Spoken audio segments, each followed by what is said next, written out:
Saat ini proses penyusunan revisi Undang-Undang Kitab Undang-Undang Hukum Acara Pidana atau RUU KUHAP sedang bergulir di DPR. KUHAP akan jadi dasar hukum proses peradilan pidana di Indonesia. Saat kita ditangkap, ditahan, dipenjara, diinterogasi, atau justru jika kita melapor tapi tidak segera diproses, semua diatur di sana. Jika tak dikawal, saya, kamu, kita, semua bisa kena. Ini seperangkat aturan yang menyangkut setiap sendi kehidupan kita. Jadi mari kita kawal ketat. Pastikan disusun di bawah terang, karena hukum yang adil tak lahir dari ruang yang gelap.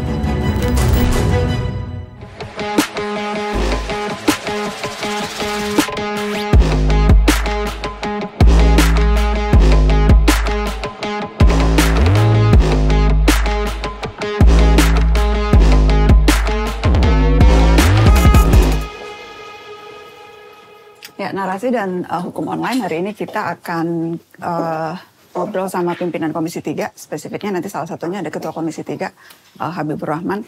Kita akan tanya soal bagaimana sejauh ini revisi RUU KUHAP yang akan dibahas di Komisi 3 DPR. Jadi ada teman-teman hukum online juga.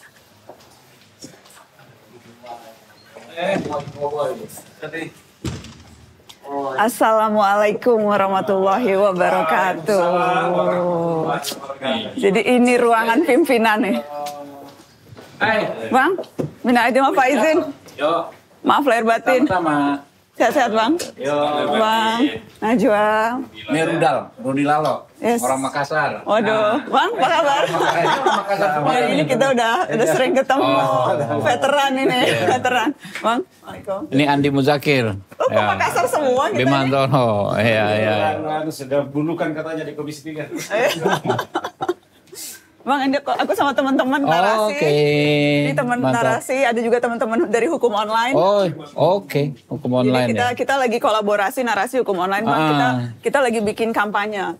Hashtag RUU harus terang. Oh, ini bukan terang lagi kalau KUHAP. Terang benderang. Oh gitu. Makanya nih kita Udah pengen. silau. Kita kick off aja belum udah 30% orang yang tahu. LSI kan? Oh itu kalau dilihat dari 30%-nya. 70% nggak tahu. Bukan, kan Kalau belum politisi kick off. pasti ngeliatnya yang ini ya. Bos, kan belum kick off gitu loh. Undang-undang itu kick off-nya itu rapat rakar pemerintah dengan DPR gitu loh. Ini belum loh. Belum. Bang, Jadi aku di mau- titik nol kita udah dapat 30%. Bang, aku mau pastiin dulu. Jadi draft yang terbarunya itu Nah, ya. yang mana? Di website. Itu yang di website? Yang tanggal 18 Februari itu berarti? Nggak ada yang terbaru lagi, Bang? Pokoknya di website. Yang di Cek website? di website sekarang aja coba. Iya, kalau yang di website terakhir sih yang kita print kemarin tuh. Iya, Iya. 18 Februari, tapi memang secara website terupdate 19 Maret. Oke. Oke. Oke, tapi jadi belum ada pembahasan lagi. Maksudnya ini kalau kita bicara pakai ini tuh masih relevan nggak? Ya sangat. Nggak ada yang perubahan-perubahan lagi? Iya, nanti kita rubah. Nggak, di maksud pembahasan. saya ketika ini diupload, apakah belum ada yang diupload lagi yang terbarunya, Bang? Belum. Belum. Saya Ya cuma kan? mau tahu timelinenya nih, Bang. Timelinenya. Ya, enggak. Timelinenya gimana? Ribet gitu. Makanya saya ceritakan timeline sekaligus apa yang terjadi dalam timeline tersebut. Iya. Ya kan, alurnya begitu. Merumuskan NA dan draft RUU ya. BK ini kan tukangnya. Ya. Ya kan? Ahlinya karena dia ada SDM.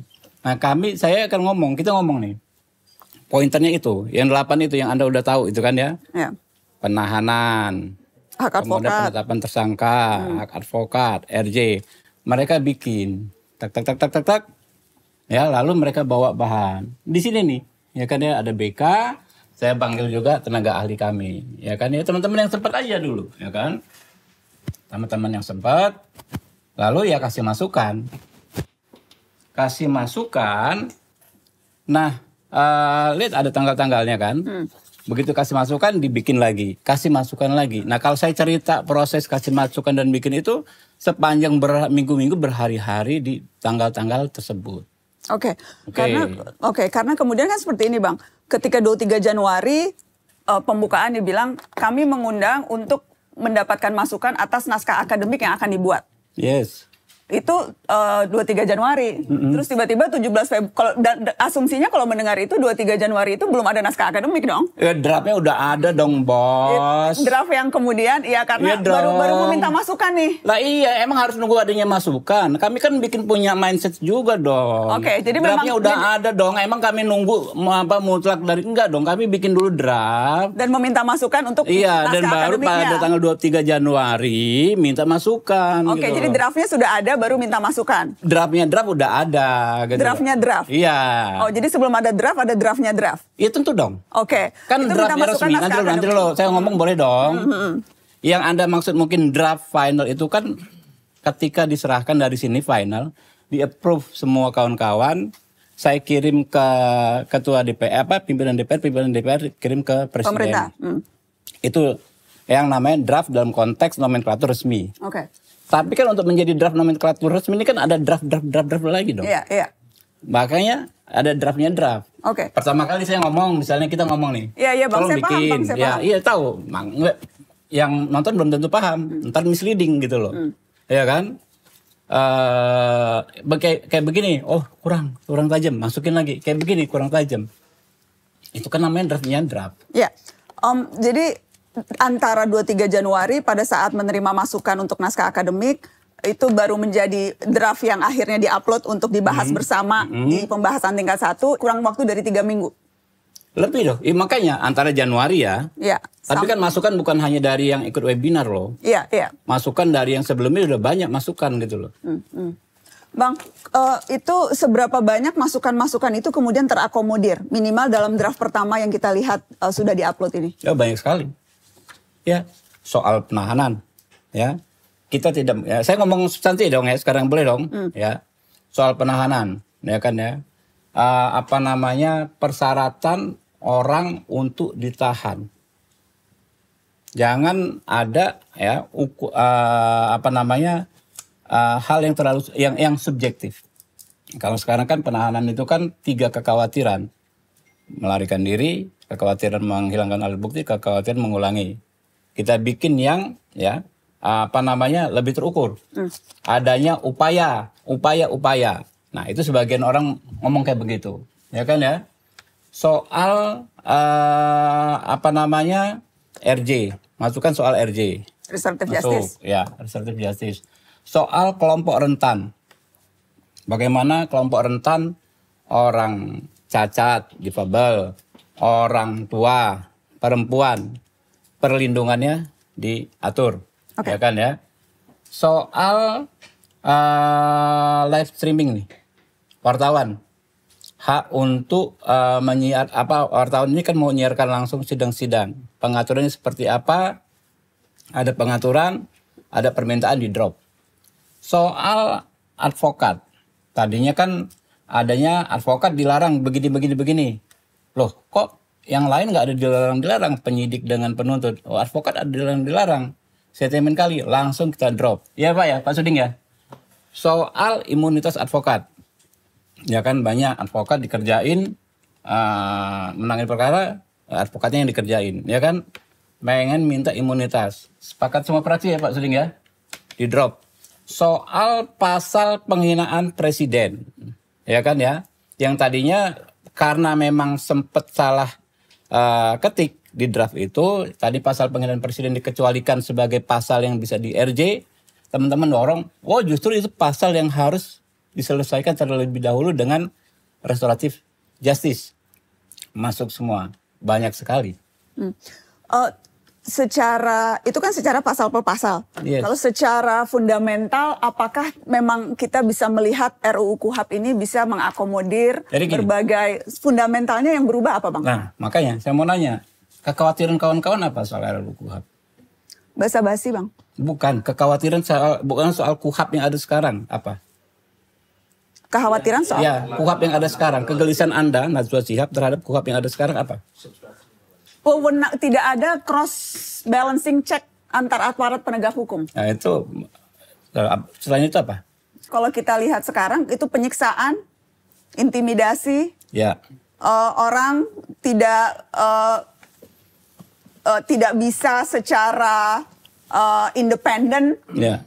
untuk mengajukan, kemudian kalau kita misalnya mau memprotes suatu hal itu juga tidak semudah itu, hanya orang yang punya uang yang bisa ke pra-peradilan, Bang, misalnya sekarang kalau mau memprotes. Kemudian sekarang itu no viral, no justice, Bang. Ya, terus Kalau tidak meledak di media sosial, ya, tidak ditelusuri, tidak ditindaklanjuti laporannya. Dan rasa-rasanya memang kewenangan yang terlalu besar ke salah satu KUHAP yang aparat ada penegak sekarang, hukum. Bos. KUHAP yang ada sekarang. Apakah bisa dijawab berbagai kekhawatiran nanti dulu, itu, Bang? makanya saya kan boleh nanya karena kan kita dialog, ya. Merasa perlu diganti nggak KUHAP yang ada sekarang? Sangat urgent nggak untuk diganti? Oh, tentu kan sudah lama. Oke, selesai. Berarti kekhawatiran, kegelisahan kita sama. Ya, satu, ya, saya perlu deliver nih, Mbak Nana. Mohon maaf ya, saya mohon izin, bukan. Saya ngomong, ya kan, saya perlu deliver menyampaikan ini, mumpung kan ini forumnya Mbak Nana bagus banget, ya kan. Satu, soal penetapan tersangka, ya kan. Kita merasa yang sekarang ini kurang terukur, pengen lebih terukur.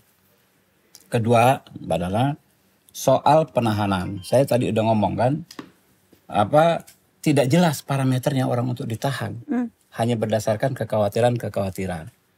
Tiga, soal hak tersangka, ya kan? Kan KUHAP ini kan intinya antara negara dengan warga negara. Pertempurannya istilahnya. Satu punya kewenangan sangat besar, satu harusnya secara resiprokal punya hak yang amat besar. Soal hak tersangka, kemudian yang kaitan dengan tersangka adalah advokat. Hak advokat, ya kan? Hak orang yang membela kepentingan orang yang bermasalah dengan hukum. Perwakilannya sih ini. Lalu kelompok rentan, lalu restoratif justice, ya kan ya. Itu yang kita anggap urgent. Kalau hak tersangka termasuk anti torture, anti penyiksaan, ya kan, jangan sampai terjadi penyiksaan. Caranya tinggal bagaimana, ya kan? Kalau kami memilih, ya nih Mbak Nana, tolong disimak teman-teman. Kami memilih lebih kepada penguatan sistemnya. Dengan cara apa? Tunggu dulu, saya deliver dulu. Dengan cara apa? Ya kan? Dengan membuat ukuran-ukuran yang jelas pelaksanaan kewenangan penegak hukum. Ukuran yang jelas soal penahanan. Ukuran yang jelas ya kan soal penangkapan. Lalu mekanisme pendampingan oleh advokat. Kami ini advokat Mbak Nana. Ya. Yang Mbak Nana amati, kami alami sendiri. Saya bukan hanya advokat, saya aktivis, mahasiswa. Saya sering ditangkap dan menjalani proses pidana yang tidak adil. Ya. Saya sering mendampingi klien menjalani proses pidana yang sangat tidak adil. Kita paham banget. Advokat di Undang-Undang KUHAP itu ya, cuma formalitas. Kenapa? Karena nggak bisa membela kepentingan. Cuma datang, duduk, catat ya Pak Suding ya. Ya. Okay. Kita ingin ya advokat itu bisa membela kliennya maksimal. Ya, bahkan di advokat di KUHAP yang ada itu nggak bisa mendampingi selain tersangka. Jadi kalau ada tindak pidana dilakukan misalnya oleh 10 orang dituduh makar gitu kan ya. Saya pernah ngalamin waktu mendampingi makar yang Ahmad Dhani CS dulu diperiksa kan ya di Makobrimob. 10 orang dituduh makar, Pak. Semuanya berstatus tersangka sekaligus saksi.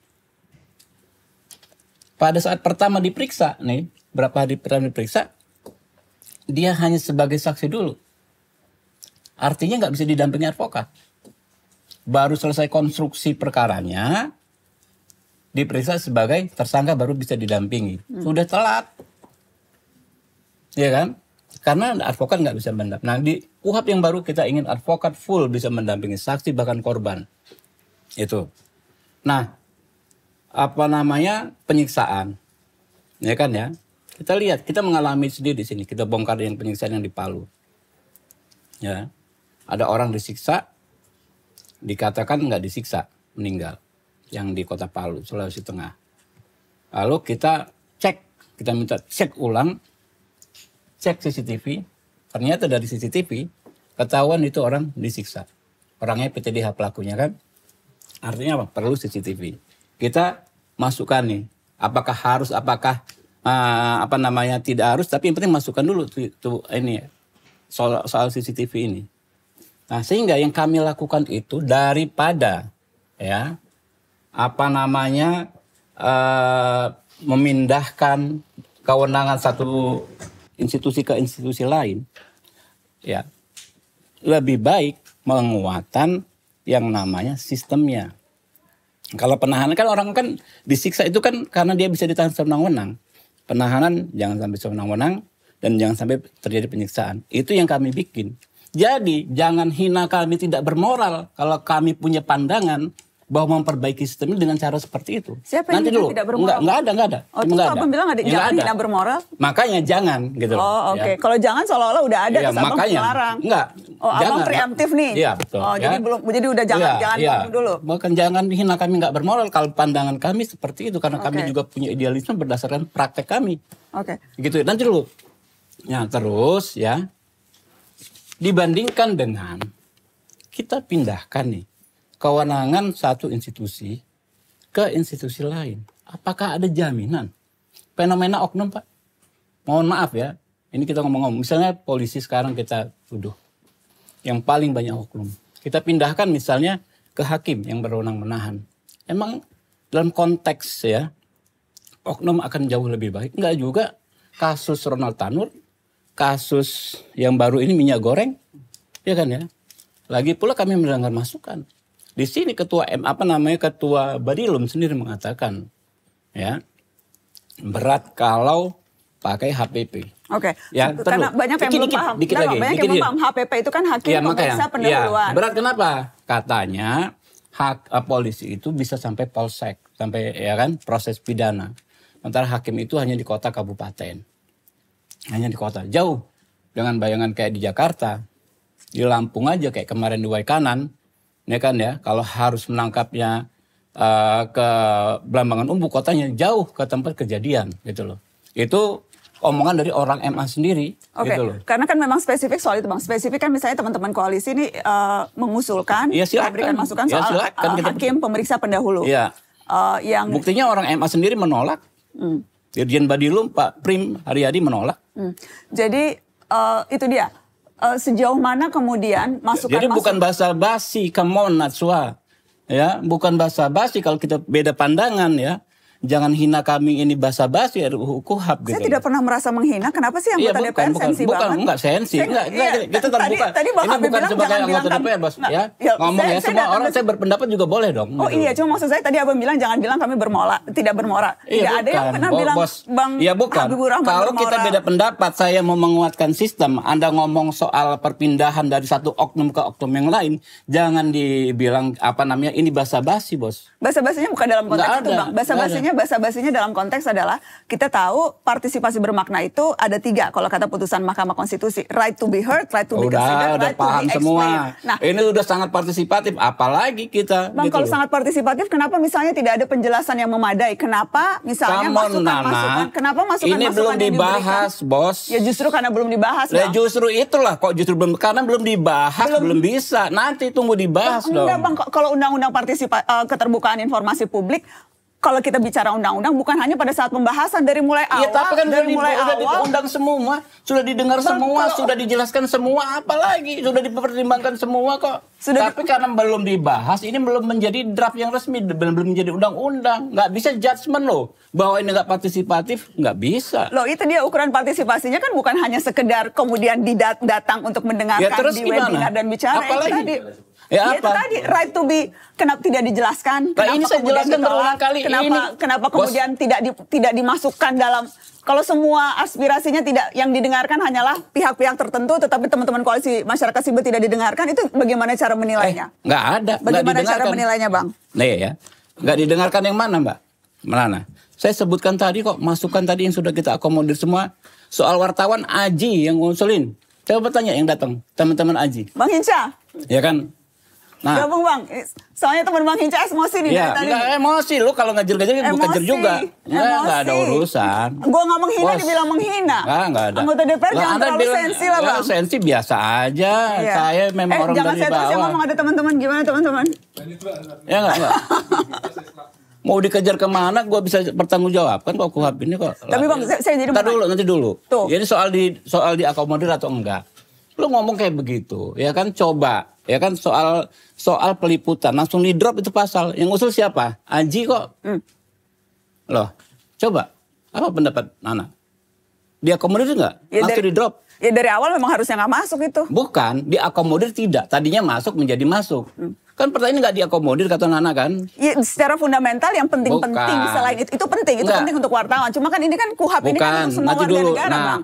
Ini kan untuk semua warga negara. Iya makanya, lu kalau cari picking susah gitu loh, ya. Abang juga dari tadi cari picking. Ya sama aja. Abang gitu. juga dari Jadi tadi gini, cari picking loh. Nanti dulu. Hanya bilang yang ini yang Ya dianggap kan, akan bisa lah, menilai progresif. Kalau Sementara secara kalau fundamental dibilang nggak keseluruhan, partisipatif kan buktinya ada. Karena itu kan proses ya. Pembuatan undang-undangan itu ada penyusunan dan ada pembahasan. Gitu kan? tapi abang setuju kan didengarkannya itu bukan hanya saat pembahasan. Oh, ya pasti. Dari awal, Iya pasti. dari Lah, permulaan. terbukti. Ya makanya kan lu ngomong lo ngejar gitu kan gua kasih tahu buktinya. Soal Aji itu di pembahasan apa di penyusunan? Soal advokat, ya kan ya? Bang, ada Nanti dulu, 300 lebih pasal. Bos, lu minta bukti, gue tunjukin bukti, lu ngomong 300 pasal, come on gitu loh. Loh, enggak, maksud saya gini loh, secara fundamental apakah kalau itu kan pasal per pasal, Bang. Bisa aja kita bilang oh ini Lah, pasal mana yang bagus, ini fundamental, pasal Pak? bagus. Itu semua pasal fundamental, Bos. Anda ngomong yang fundamental yang mana? Ya bagaimana kemudian para aparat penegak hukum ini bisa saling check and balances satu sama lain, Itu Bang. yang fundamental menurut Anda. Anda jangan paksakan gitu loh. Fundamental. Nah, ya. Abang nggak merasa itu penting ada check and balances antara Nanti aparat dulu, penegak hukum jangan supaya fait satu accompli. aparat penegak Makanya. hukum tidak terlalu gemuk Anda mau ngomong apa kewenangannya. mau dengar?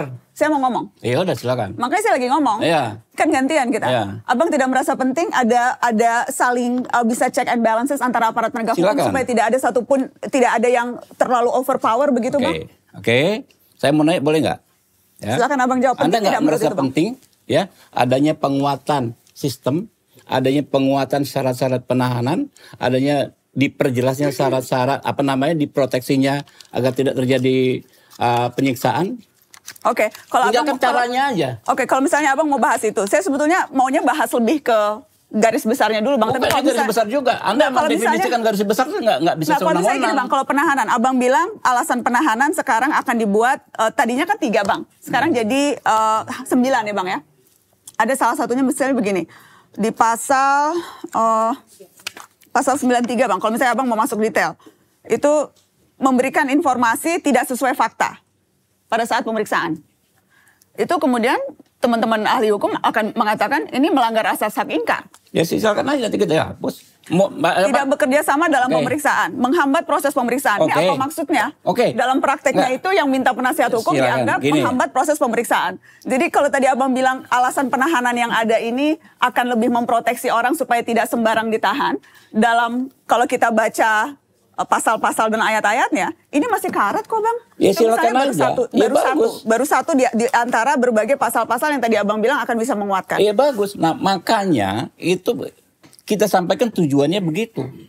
Kalau Anda ada usulkan pasal A, ayat B, ayat sekian huruf A, huruf B, silakan aja. Nanti kita drop. Kok susah? Sama ketika kita kemarin diskusi, ya kan ya, dengan teman-teman gitu loh. Soal apalagi RJ diperjelas, silakan bikin draftnya, kita perjelas. Gitu kan ini kan belum dibahas gitu loh. Poinnya itu. Nah, tapi dua hal yang beda nih Nana, Anda dengan saya. Ya. Kalau sama terus nggak seru. Iya, enggak. Kalau kami lebih penguatan sistemnya. Kami nggak peduli oknum apa institusi mana yang bisa mempunyai kewenangan menahan. Enggak, bukan itu. Bang, ketika Abang bilang penguatan sistem tuh bisa dijelaskan nggak? Penguatan sistem yang seperti apa maksudnya? Itu dia, makanya saya bilang tadi penahanan, ya kan? Hal-hal yang tadinya subjektif, ya. Tapi itu kan bukan menjadi sistem, Bang. Itu kan satu demi satu Bukan, Pak. detail, bukan sistem keseluruhan. Penguatan Iya. sistemnya seperti apa nih maksudnya, Bang? Itu dia, gitu loh. Kita bikin ya pengaturan yang terukur, yang objektif. Sistem itu. Terhadap detail-detail yang sudah ada. Enggak, intinya. Tapi garis besar payungnya, Bos. garis besar payungnya. KUHP itu sederhana, Bos. KUHP itu sederhana. Ya. Penangkapan, penahanan dengan proses di persidangan itu aja. Jangan terjadi abuse of power. Karena itu powernya harus digawangi dengan pembuatan kriteria-kriteria yang jelas. Gitu loh. aturan ukuran-ukuran yang jelas. Oke, nah itu ada juga argumennya begini Bang, yang diperlukan bukan detail detail aturan atas supaya ini nggak melanggar, tetapi yaitu supaya tidak saling abuse of power. Yang paling efektif adalah sistem check and balances antar aparat. Itu yang kemudian bisa membuat, karena kalau detail-detailnya ini Bang, kita kan sudah ada pengalaman betapa banyak detail-detail pasal-pasal yang kemudian pada saat pelaksanaannya, kalau tidak ada mekanisme kontrolnya, kalau tidak ada mekanisme bagaimana memastikan ada follow up dan sebagainya, itu tidak akan terlaksana juga Bang. Nah, saya bisa definisikan Anda juga basa-basi kalau mau melupakan detail-detail. Oh, saya tidak bilang bukan detail-detail. Ya. Sebelum masuk ke detail-detail, kerangka besarnya dulu nih. Justru Pak. Sistemnya dulu nih akan seperti apa? Yang saya bilang sistem, yang Anda bilang bukan sistem gitu loh. Ya. Abang masuknya ke detail-detail Bang. Enggak, gini Nana ya. Nih, kalau kayak misalnya Bang, bilang, apakah di pasal 134 hak tersangka dan terdakwa itu detail? Detail ditulis. Tetapi di sini Bang, sedetail-detailnya ini tetap saja misalnya tidak ada mekanisme untuk memastikan hak-hak ini bisa terpenuhi. Percuma dong kalau detailnya ada tapi nggak ada mekanisme untuk memastikan terpenuhi. Kita perkuat kok. Gitu loh. Semua pelaksanaan Abang kan pernah jadi advokat, yang bisa ngajuin pra-peradilan kan siapa sih Bang? Loh justru itu. Yang bisa mengajukan pra-peradilan siapa Bang? Justru itu ya, makanya pra-peradilannya orang kaya, selebihnya orang-orang. Dan gak ada guna juga ngajukan pra-peradilan, karena pra-peradilan hanya memeriksa aspek administrasi dan formil gitu loh. Yang kemarin kita mau bikin pra-peradilan ya yang sangat powerful. Bahkan kalau ada torture, ini tuh kawan-kawan mau dimasukkan, ada intimidasi, itu bisa membatalkan satu proses penuntutan, persidangan, penyidikan. Itu yang diinginkan teman-teman koalisi kan, berbagai hal itu diperiksa sebelumnya Bang. Lewat hakim pemeriksa pendahulu. Jadi sebelum sampai terlalu jauh di sana, dari awal sudah ditahan pun sudah ada satu mekanisme yang bisa memastikan berbagai due process of law ini sudah bisa disaling di cross check. Juga nggak bisa bilang pemikiran teman-teman yang paling benar. Gitu loh. Ya Abang juga nggak bisa bilang pemikiran Abang yang paling benar, sama aja. Maksudnya sama aja. Iya sama aja. Makanya kan disampaikan saja, tapi jangan bilang basa-basi kalau kita mau menjalankan perbaikan KUHP seperti ini, mengundang kawan-kawan. Tapi kalau saya punya pendapat, sebagian besar kawan-kawan punya pendapat. Yang saya dapat ya, percuma Bos, mindahin kewenangan dari institusi satu ke institusi lain, omong kosong. Kenapa Bang? Iya, percuma aja, namanya oknum ya. Di polisi ada oknum, di hakim ada oknum. Percuma kalau sistemnya, institusi penahanan yang nggak kita perbaiki. Institusi penahanan, institusi pra-peradilan yang nggak kita perbaiki. Percuma. Bukan persoalan check and balance gitu loh. Cuma hanya memindahkan kewenangan ke orang. Padahal orangnya berpotensi abuse kalau nggak ada kriteria yang jelas soal pelaksanaan kewenangan tersebut. Jadi kalau teman-teman bilang soal HPP, itu penolakan besar itu dari KPK, hakim pemeriksaan pendahuluan. Ya, saya baca dan saya dengar cerita dari teman-teman yang sudah periode-periode lalu ya, di periode itu ada ya. Karena satu, penghilangan penyelidikan, yang kedua adalah tugas penyitaan dan lain sebagainya mesti ke hakim pemeriksaan pendahuluan itu, penyitaan, penahanan dan lain sebagainya mesti ke situ.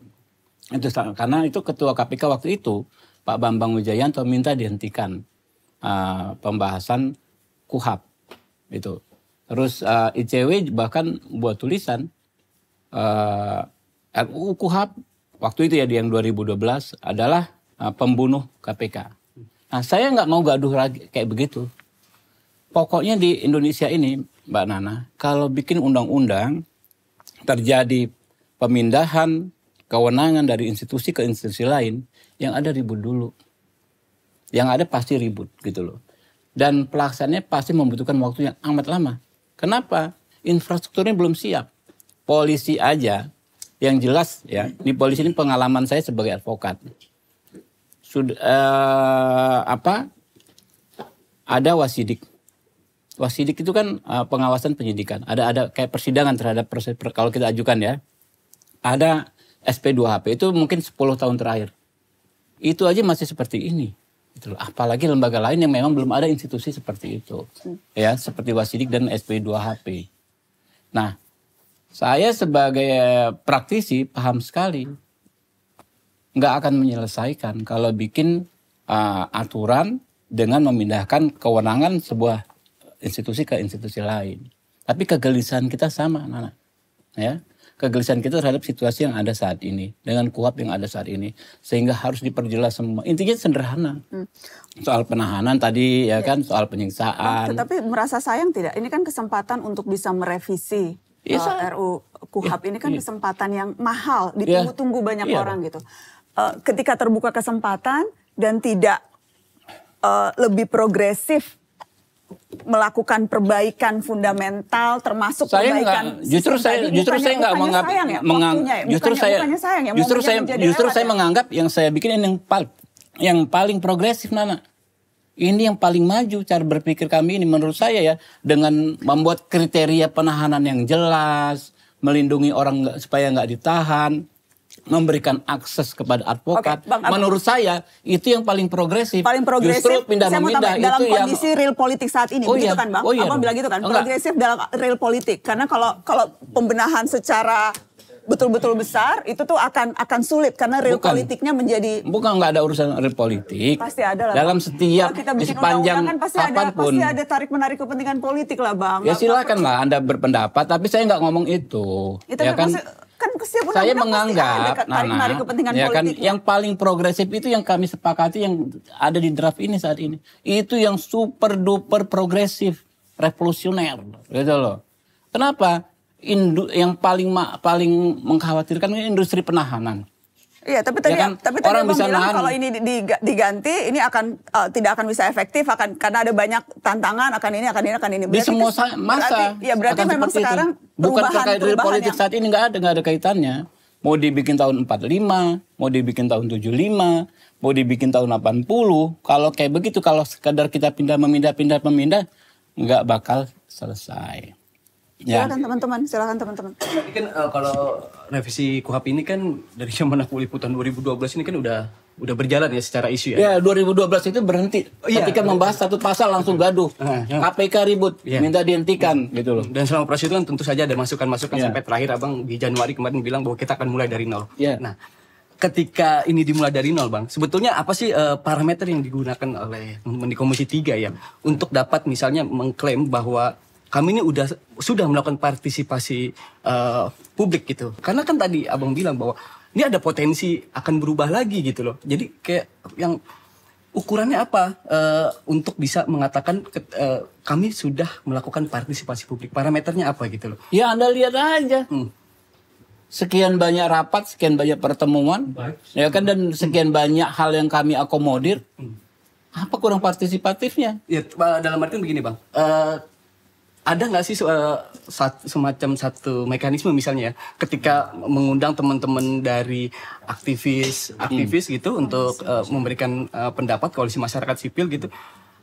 Masyarakat itu bukan hanya kalian, bukan hanya koalisi masyarakat sipil, bukan banyak. Kami nanti mau mengundang dosen, mengundang BEM, mau mengundang paguyuban korban banyak. Nah, ketika itu ada sudah diakomodir atau kemudian nanti ada perubahan lagi, dilibatkan lagi nggak sih, Bang? Teman-teman yang sudah diajak bicara itu? Ya pasti. Jadi gini Pak, ya. Kita juga jangan seolah-olah semua kita harus mendapat approval dari semua orang, nggak mungkin, gila. Bukan karena namanya undang-undang itu nggak bisa memuaskan 100% orang gitu loh. Setuju itu. Cuma kan ada presiden kadang-kadang apa yang diputuskan kemudian jadi berubah gitu ketika Bos. Lo pernah lihat nggak? Ciptaker gitu Pak. Bro. Misalnya gitu. Nanti dulu bro, jangan ciptaker ini kita konsen ini. Ada nggak misalnya kayak yang kita praktekkan? Aji ngomong, ya kan? Ya siap. Soal pas ini kita drop aja pasal. Kontak kawan-kawan sirkular, ya kan? Drop bisa nggak? Drop. Ada nggak kayak begitu? Nanti dibilang cherry picking, tapi ada nggak di praktek di penyusunan undang-undang lain? Itu aja bandingin. Itu kan sepanjang DPR ini ada. Advokat, ya kan ya? Kami jangan ada aturan yang melarang-larang kami. Teman-teman drop. Imunitas masukkan, drop. Pasal penghinaan presiden masukkan RJ, drop. Katanya nanti ada di proses harmonisasi misalkan di balik gitu Bang. Ya. dan misalnya ada perubahan gitu. Nah teman-teman itu nanti diajak bicara lagi nggak atau Bukan Pak, ya? semua proses itu kami lakukan terbuka. Nggak ada institusi seterbuka ini. Semua proses kita bikin, semua rapat ya kami bikin live streaming. Kami udah kondisikan media live streaming. Dan memang hampir semua rapat DPR kan sekarang live streaming. Ya kan ya. Jadi kalau nyari kalian lagi satu-satu untuk membahas ini nggak mungkin juga. Ikuti saja terus nanti. Dan ini kami jamin pasti nggak ada persidangan di luar DPR. Ya, semua pembahasan di Komisi 3 silakan kalian mau di balkon ya, mau pasang kamera, silakan saja dalam setiap rapat gitu loh. Tapi jadi normatif nggak sih Bang kesannya? Ketika misalnya yang diusulkan apa gitu, my tapi brother, hasilnya jadi berbeda. Lu bolak-balik apa lu sudah disuruh nanya itu dari awal? Enggak kan?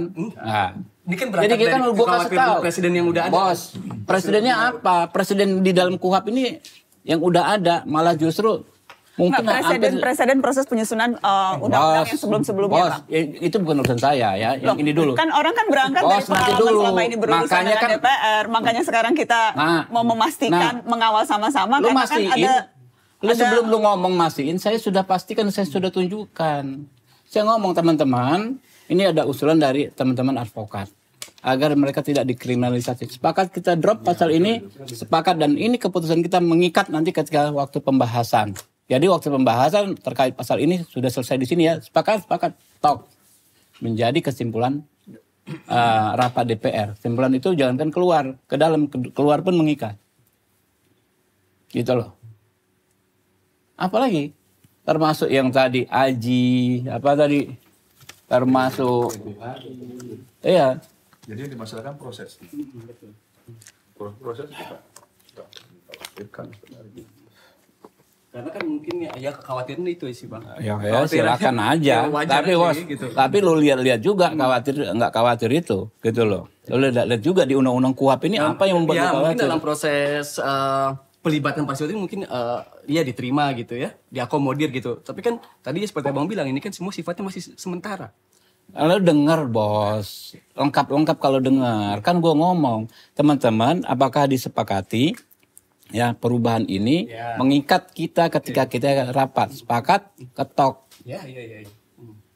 Kurang jelas? Jelas itu. Lah iya, kalau lu masih tanya nanti berubah lagi atau enggak? Karena kan masih ada kan pembahasan lanjut. Lah yang enggak loh. Jaminannya itu apa gitu. Loh, jaminannya itu tadi. Pakai logis dong, logika dong. Ketika itu menjadi rekomendasi DPR, kesimpulan rapat, itu kan mengikat kita.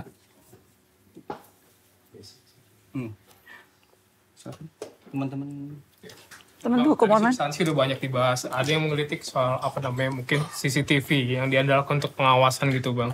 Itu seefektif apa sih Bang? Kenapa kalau aparat misalkan tidak pakai body cam atau apa yang jadi? Ya silakan aja, usulkan pakai body cam. Jangan di-challenge kenapa CCTV, lalu seolah-olah kami nggak bermoral karena usulannya cuma CCTV. Masukkan aja. Anda ingin body cam, oke, body cam. Apa? Gitu kan. Nah soal RG Bang, RG gimana Bang? RG. Masing-masing ya?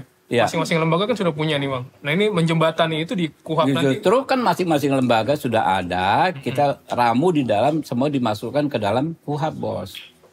Oke. Jadi yang udah ada dirumuskan lagi untuk jadi satu hal biar sama gitu Bang. Apa?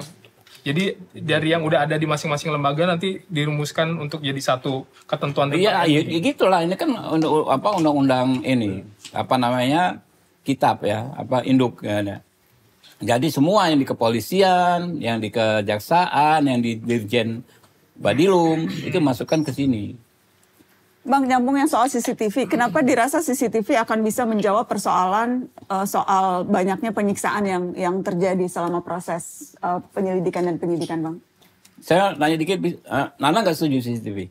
Oh, maksud saya begini. Bukan. Dalam beberapa. Setuju nggak CCTV? Ya bisa ada, bisa enggak. Tapi akan kita lihat setuju atau enggak? Diharuskan ada CCTV, setuju nggak? Orang diperiksa. Masalahnya begini, Bang. Terkadang nyiksanya Simple. bukan di kantor polisi. Bukan, simple. Kalau kasus Simple kayak dulu, M50 bos. itu ditembaknya di dalam mobil loh, Bang. Bos.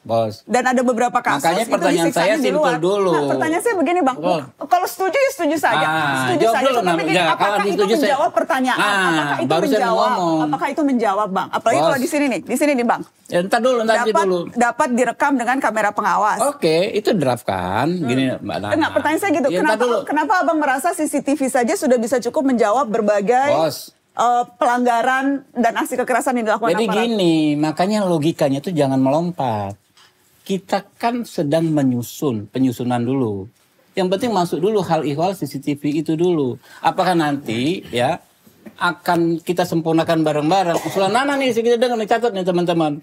Perlu body cam lah, usulan apa segala macam. Tinggal kita masukkan. Ya. Sesimpel itu. Tapi jangan di-challenge dan jangan dicemooh.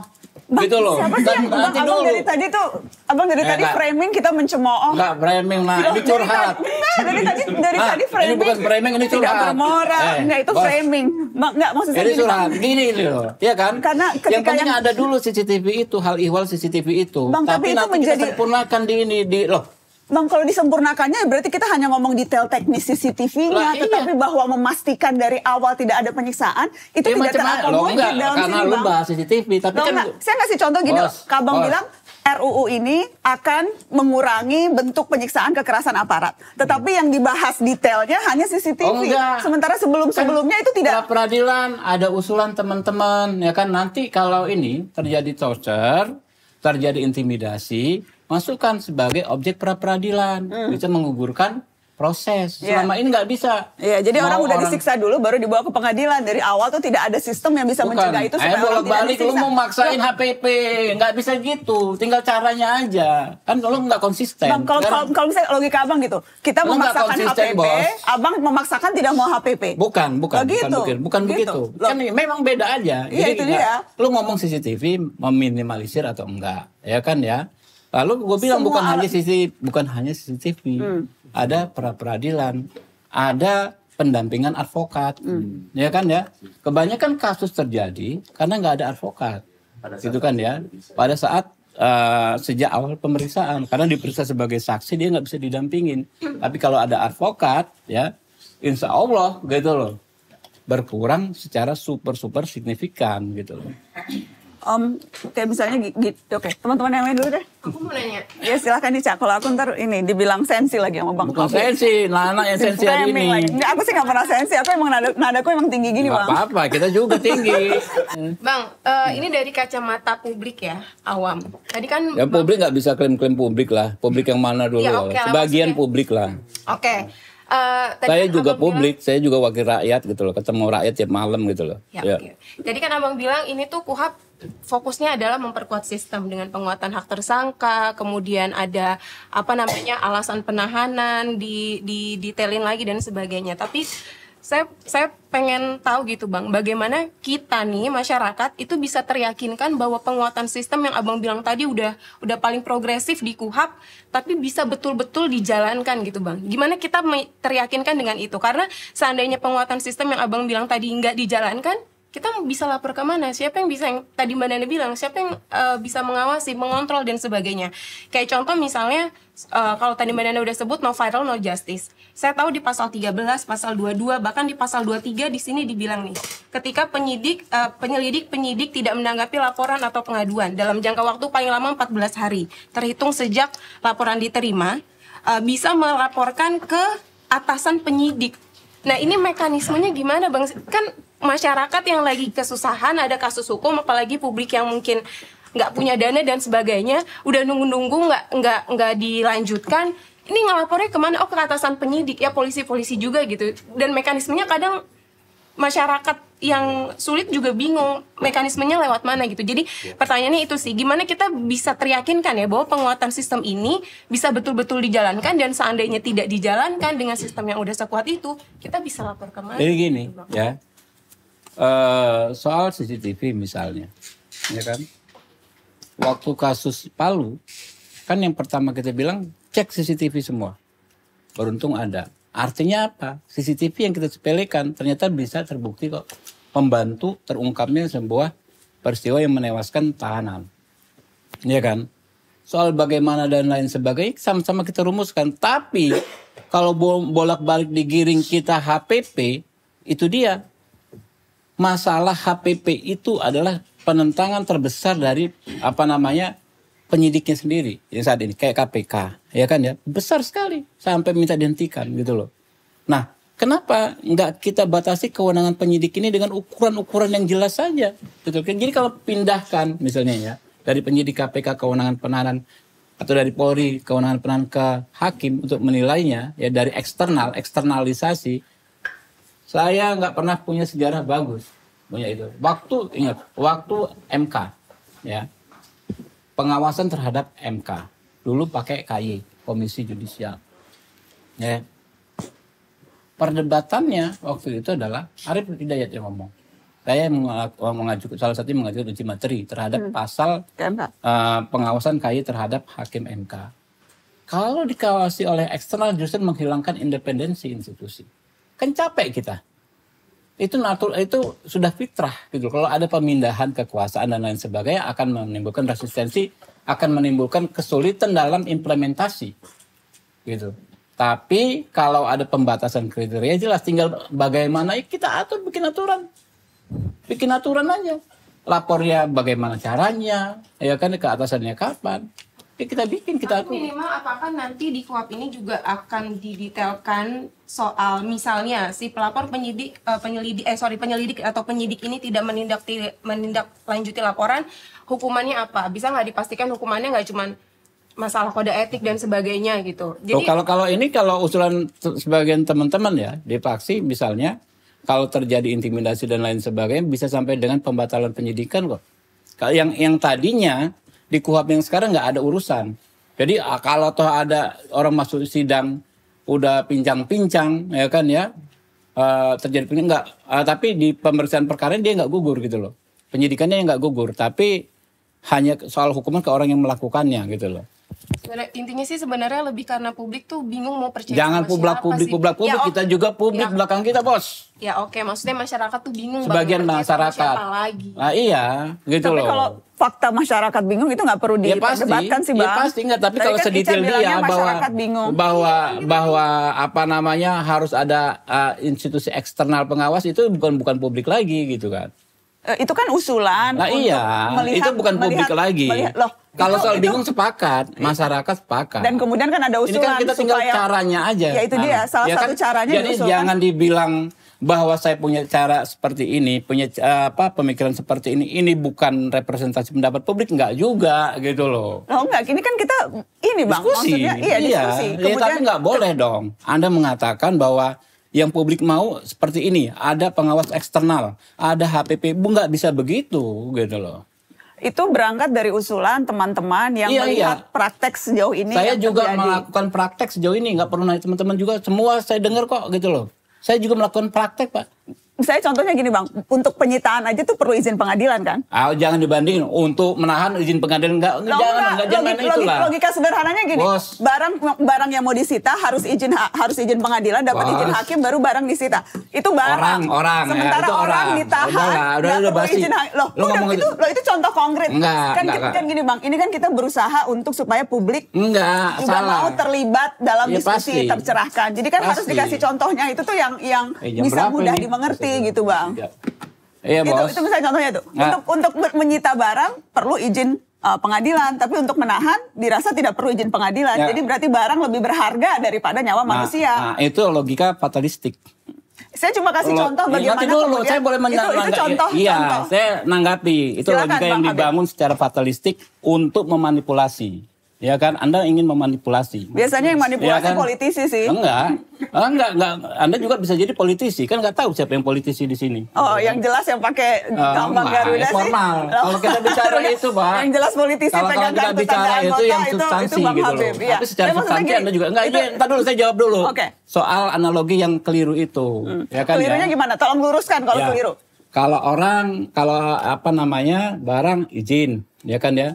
Kalau orang nggak harus izin. Ya. Tapi kita bukannya mempermudah orang ditahan loh, anak. Kita punya cara lain untuk tidak mudah orang ditahan. Kita bikin kriterianya.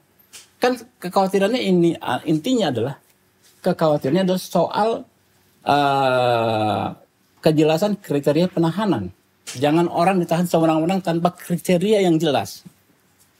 Itu kan keinginan kita kan itu.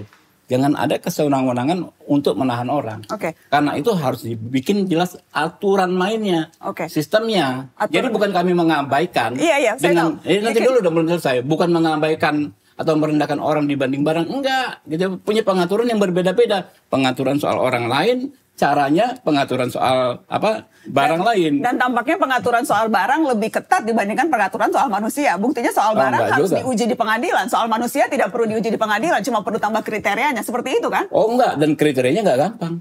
Iya, tetapi... Oh bukan, caranya harus diuji atau dengan kriteria bukan berarti yang ini lebih penting, ini enggak lebih penting, Bos. Bang, kalau kriteria itu kan di atas kertas harus mengikuti ini. Tapi kalau kemudian itu diperiksa terbuka, bisa dapat dua-duanya, Bang. Bisa dinilai apakah kriterianya masuk, kemudian juga bisa ada lembaga yang kita harapkan independen, yang bisa saling meng-cross-check kewenangan, jadi bisa dapat dua-duanya, Bang. Enggak udah, jadi bolak-balik. Anda ini membangun konstruksi pikiran Anda dengan enggak benar, sama sekali enggak benar. Enggak sesederhana itu. Kita bikin pengaturannya masing-masing, ya. Saya dengan nilai bobot yang berbeda. Apa enggak? Nanti dulu. Kita bikin pengaturan masing-masing. Enggak. Bobot barang sama bobot Anda membobotin enggak bisa Anda menjatuhkan bobot. Saya cuma pakai contoh tadi. Karena pengaturan yang berbeda kok.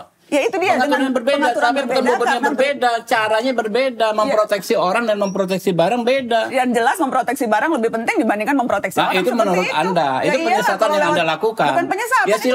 Ya silakan Anda berpendapat, silakan saya punya pendapat yang lain, saya punya hak untuk berpendapat yang lain gitu loh. Bang, tapi kalau dalam pengalaman Abang sebagai pengacara ya, Abang mengakui nggak sih bahwa sebetulnya di sebagian besar masyarakat kita itu kadang tidak tahu soal hak-hak mereka gitu loh. Nah, sejauh apa misalnya hak didampingi pengacara, hak untuk mendapatkan ganti rugi kalau misalkan ada kekeliruan dalam proses penangkapan gitu. Nah, sejauh apa sebetulnya KUHAP ini gitu bisa semacam memastikan perlindungan hak-hak terhadap masyarakat yang tadi, masyarakat kecil yang kadang buta hukum, nggak ngerti apa-apa. Seperti tadi contoh misalnya yang tadi Ica bilang juga. Ada mungkin nggak mekanisme sanksinya kan seperti apa gitu untuk memastikan bahwa niat baik ini betul-betul terimplementasi di lapangan gitu. Ya gini ya. Kalau Anda tanya praktek saya sebagai pengacara, justru saya mau jadi anggota DPR itu salah satu tujuannya adalah menyusun KUHAP ini, karena saya sangat pernah dizolimi karena KUHAP ini. Bukan hanya klien saya pribadi pun pernah, gitu loh.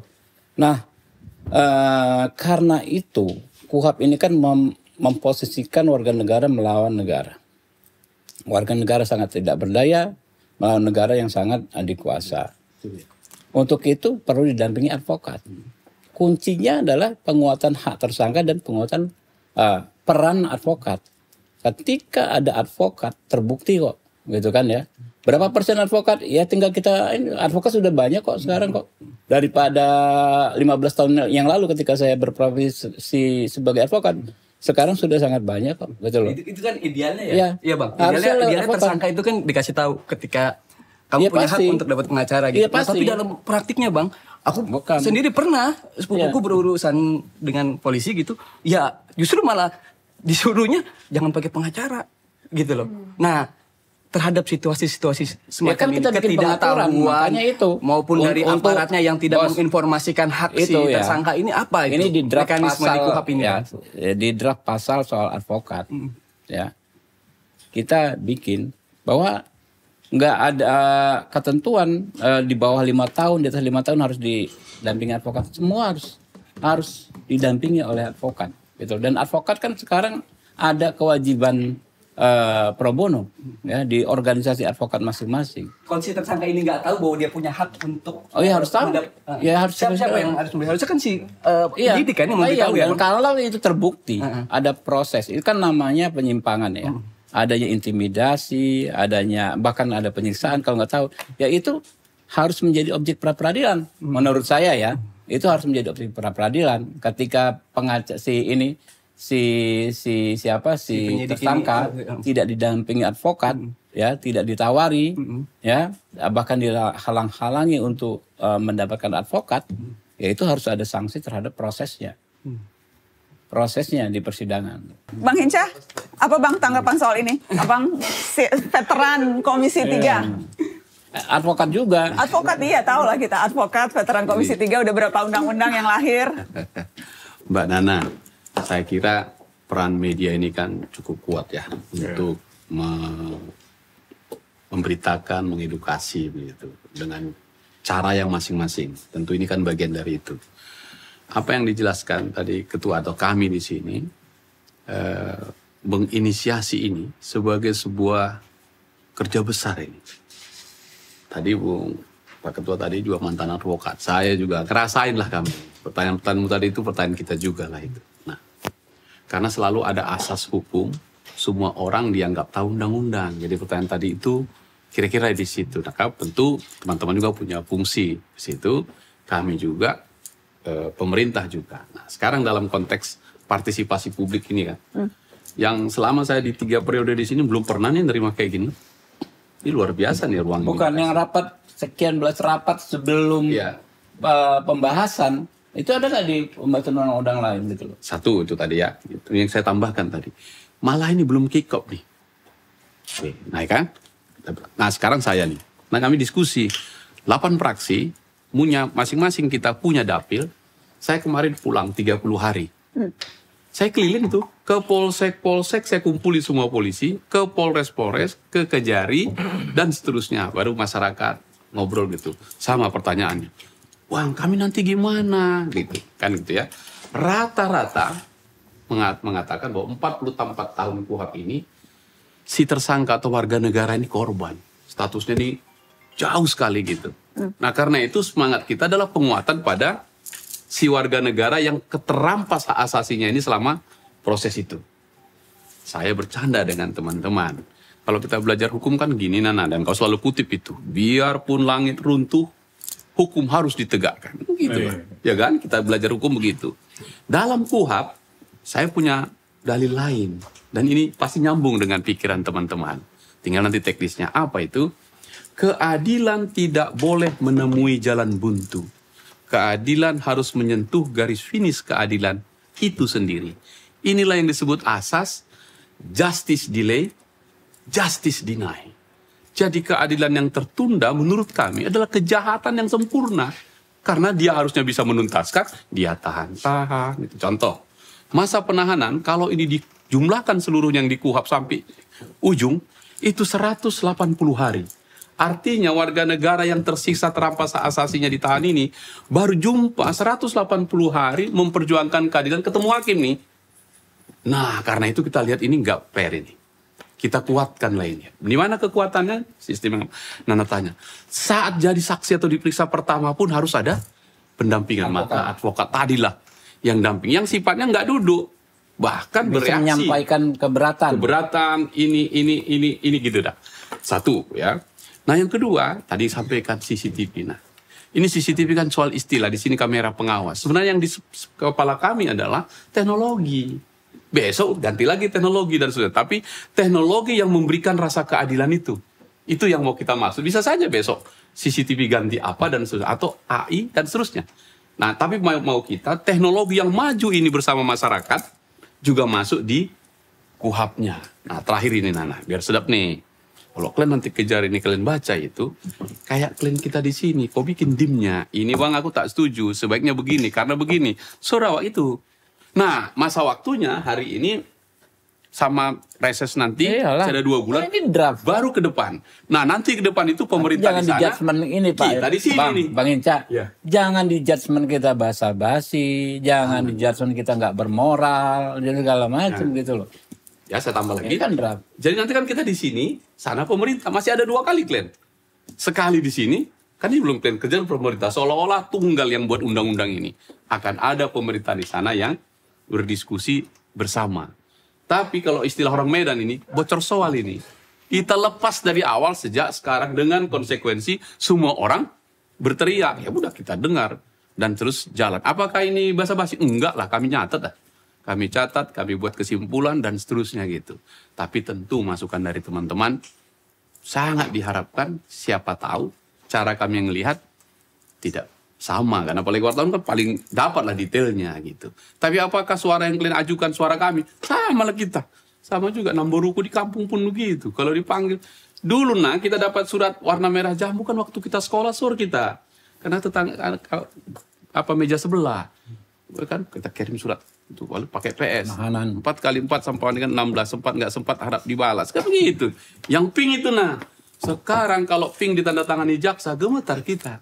Kalau yang kuning ditandatangani polisi, gemetar berarti sudah pro justisia. Nah, karena itu kehadiran teman-teman menurut saya ini energi kita semua menghasilkan RUU yang baru ini. Dan ini syarat negara hukum. Yang ketiga nih terakhir. KUHP-nya udah kita ketok kemarin itu. Dan efektif berlaku nanti 2 Januari 2026. Terserah lah plus minusnya kan gitu. Kalau ini kita anggap motor gede, mau top sedikit rupa. Tapi engine-nya Honda Astrea 81, itulah KUHP. Maka mau tidak mau harus kita kejar ini dengan waktu yang tersisa agar antara undang-undang pidananya dengan acaranya cantik lah itu ke depan. Nah, tugas narasi dan kawan-kawan media lah ngasih narasi lebih panjang begitu. Sosona. Selesai. Jadi target penyelesaiannya memang tahun ini. Tahun ini. Supaya ngejar nanti pelaksanaan KUHP dan karena kita udah nggak mau pakai KUHP yang sekarang. 44 tahun udah kan selesai itu. Itu masa lalu. KUHP yang sekarang, KUHP masa lalu. Yang kita mau bikin masa depan. Kira-kira begitu. Tanggung jawab juga kalau ngasih masukannya juga. Okay. Langsung pasal-pasal. Oke? Ada pesan khusus nggak sih Bang? Dari ada. Pemerintah, Presiden Prabowo misalnya gitu terkait dengan KUHP ini? Ya itu aja. Kalau ini adalah memang kita umum lah ya. Penyusunan apapun bentuk undang-undang kita separtisipatif mungkin. Nah, itu yang kita lakukan. Bang, jadi akan diuploadnya seberapa sering ya? Kalau ini kita kasih tahu lah. Kalau berubah, tapi kan segini, Ya itu dia Bang, maksudnya supaya cepat gitu. Kayak sebenarnya kan tadi Abang bilang sebetulnya udah dicoret tuh yang soal larangan live atau siaran langsung persidangan. Kalau ada satu kameramu di sini. Iya, enggak maksudnya ketika di-uploadnya itu akan seberapa sering? Karena kemarin itu kan lempar bola tuh. Antara sekjen yang waktu Komisi 1. Itu kan lempar bola. Ininya belum di-upload. Ya itu dia. Karena kau udah pegang Nah, ini kan tanggal 9 Februari. Maksudnya kalau bisa sering mungkin apapun perubahan diupload gitu ya, Bang. Pastilah. Oke. Pastilah. Mau target dong berapa sering diupload kalau memang nggak susah? ada angka lah. Kalau memang gini. Setiap perubahan apapun supaya kita bicaranya kan enak tuh udah yang terbaru, up to date gitu Bang. RDP di sini naik kan udah ada kesimpulan. Jadi gini, RDP itu kan nggak setiap hari bisa ngambil kesimpulan karena nggak setiap hari quorum, ya kan? Kalau quorum langsung. Orangnya quorum pun belum tentu oke, karena kadang-kadang yang hadir kan mesti cek kapoksinya gimana nih ini belum tentu dia mau ngambil keputusan. Kebetulan yang kemarin langsung. Kalau itu kan langsung semua. Saya bilang ke ini teman-teman itu dibuat catatannya di draft bahwa pada tanggal segini ada kesepakatan. Ada rapat ini menghasilkan ini. Ya, itu di note-nya. Oke, itu akan bisa diupload reguler ya Bang? Ya. Reguler. Dan teman-teman liput. Enggak, kita sudah terlalu sering dikecewakan, jadi wajar lah kita bertanya. Sudah terlalu sering abangku. Kita sudah terlalu sering. Janganlah membangun prejudice begitu ke Komisi 3. Bukan prejudice. Enggak Komisi 1, enggak Komisi 3, itu DPR gitu loh. Iya, bukan prejudice, hanya menyampaikan fakta itu. Ya silakan, makanya dinilai. Aku bilang kalau pakai bagus banget kalau tadi ada niatan dari praktek update KUHP ini. Oke, Bos. Thank you ya Bang. Ya.